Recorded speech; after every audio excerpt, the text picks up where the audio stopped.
Israel has unleashed a barrage of attacks against the Gaza Strip. At least 3 Palestinians, including a 15-year-old student, have lost their lives in Monday's airstrikes.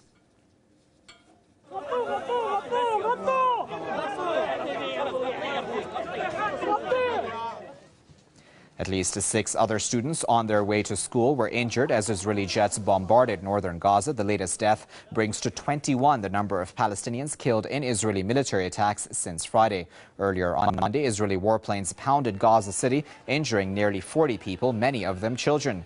Prime Minister Benjamin Netanyahu has defended the deadly raids. He said the airstrikes will continue as long as necessary. To discuss that a bit further, we're joined by Hani Al-Bassous, professor at the Islamic University of Gaza, who's joining us now via satellite from Gaza. Professor, thank you very much for joining us. Now, do you see a connection between Netanyahu's recent visit to the U.S. and this escalation in attacks on Gaza? If so, do you believe Netanyahu's gotten a green light of sorts from the U.S. to escalate tensions? Yes, I think so, that the Israeli administration led by Netanyahu has taken the green light from the United States administration, which was given by Obama to Netanyahu directly, giving him the green light to attack the Palestinian people, to kill as many people as they can. I think the United States is convicted by what the Israeli army is doing in the Gaza Strip, which has been killing people. This morning, that still for the last 2 hours, some attacks on the Gaza Strip continuous by the Israeli military forces. I think there is really connection between what the Israeli army doing in the Gaza Strip and the meeting which was in the United States a few days ago between Obama and Netanyahu. I think the Israeli army feeling that they have no responsibility and the international community will not proceed against them in any case.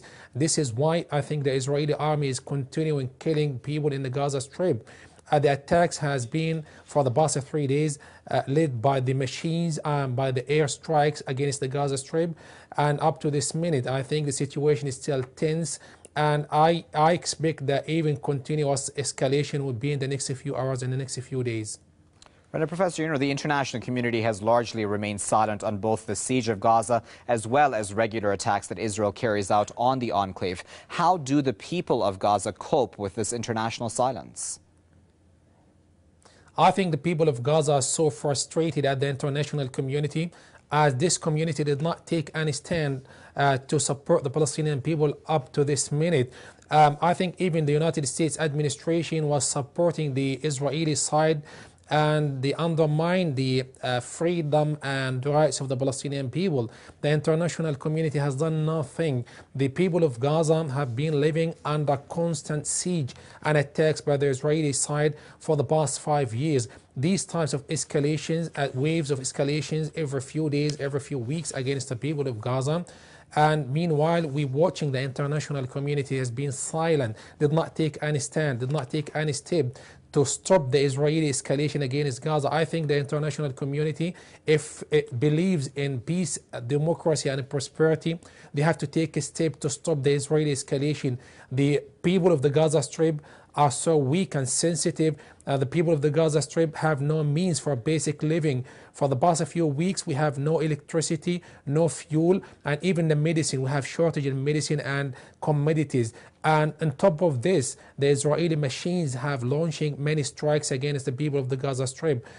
People here in Gaza start to question the international community and its own position at this minute. And we have witnessed that even the international human rights organizations and the United Nations haven't taken any step to support the Palestinian people, in which that we believe at this time that any step should be taken now to alleviate the suffering of the Palestinian people would help so much.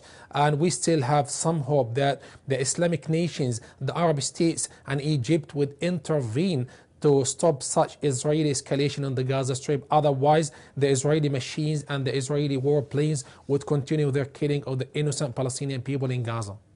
All right, we'll have to leave it there for now. That's Professor Hani Al-Bassous with the Islamic University of Gaza. Professor, we appreciate your insight here at Press TV.